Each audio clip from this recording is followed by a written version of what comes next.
লাইনের উপরে একটা বক বসে আছে, মেছো বক। এই ধরনের বক বিলের উপরে ওড়াওড়ি করে, অল্প পানিতে এক ঠ্যাং ডুবিয়ে মাছের সন্ধানে দাঁড়িয়ে থাকে। এদের ডাঙ্গায় আসার কথা না, আর যদি আসেও গম্ভীর ভঙ্গিতে থাকে। এদের রেল লাইনে বসে থাকার কথা না। সিদ্দিকুর রহমান বিস্মিত চোখে বকটার দিকে তাকিয়ে রইলেন। এর ঘটনাটা কি? এ কী চায়? বকটা ধবধবে সাদা। পানির বকের পালক সাদাই হয়। সারাক্ষণই পানিতে ডোবাডুবি করছে। পালকে ময়লা লেগে থাকার কোনো কারণই নেই। ডাঙ্গায় বকের পালক এত সাদা না, বাদামি রং। মেছো বক পানিতে যেমন এক ঠ্যাঙে দাঁড়িয়ে থাকে, রেল লাইনের উপরেও এক ঠ্যাং দাঁড়িয়ে আছে।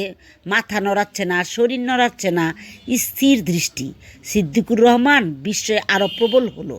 বকটা কি দেখছে? বিলের পানিতে এভাবে দাঁড়িয়ে একদৃষ্টিতে তাকিয়ে থাকার অর্থ আছে মাছের গতিবিধি লক্ষ্য করা।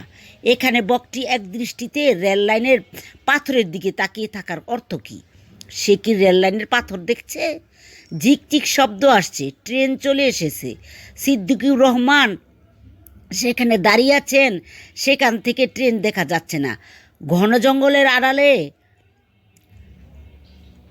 জঙ্গলে আড়াল করে রেখেছে, কিন্তু ইঞ্জিনের শব্দ পরিষ্কার শোনা যাচ্ছে।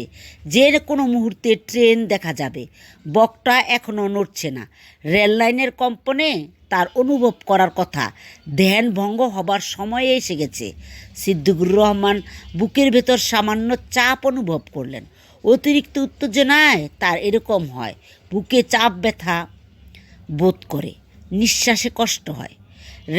রেলের ইঞ্জিনে দেখা যাচ্ছে কয়লার ইঞ্জিন, বুনকু বুনকু ধোঁয়া ছাড়ছে।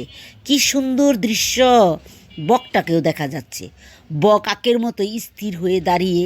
সিদ্দিকুর রহমান অস্থির বোধ করলেন। হুস হুস শব্দ করে বকটাকে তাড়িয়ে দিতে ইচ্ছে করছে, কিন্তু গলা কেমন যেন আটকে আছে। নিঃশ্বাস নিতে কষ্ট হচ্ছে, বুকে চাপা ব্যথা। তিনি তাকালেন রেলের ইঞ্জিনের দিকে। ভালো স্পিড দিচ্ছে, ট্রেন ছুটে যাচ্ছে বকটার দিকে। সিদ্দিকুর রহমান হঠাৎ মনে হলো তিনি আর কিছুই দেখতে পাচ্ছেন না।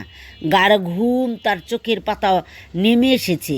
চারিদিকে অদ্ভুত এক শান্তি আর শান্তি, নীরবতা। বাতাস মধুর ও শীতল। বুকে ব্যথাটা নেই, নিঃশ্বাসের কষ্টও নেই। এমন সময় তিনি চোখ মেললেন। অবাক হয়ে দেখলেন মাঠের উপরে তিনি লম্বালম্বি হয়ে শুয়ে আছেন। তার বাঁ দিকে প্রকাণ্ড শিমুল গাছ। গাছটার ছায়া পড়েছে তার শরীরে। ছায়াটা এমনভাবে পড়েছে যেন মনে হচ্ছে তিনি একটা ছায়ায় চাদর গায়ে দিয়ে শুয়ে আছেন। তার চোখের সামনে আশ্বিন মাসের মেঘশূন্য আকাশ। আকাশে দুটি চিল উঠছে, অনেক উঁচু দিয়ে উঠছে। তাদের দেখাচ্ছে বিন্দুর মতো। তিনি উঠে বসলেন। লীলাবতী হুমায়ুন আহমেদ। রেল লাইনের উপরে একটা বক বসে আছে।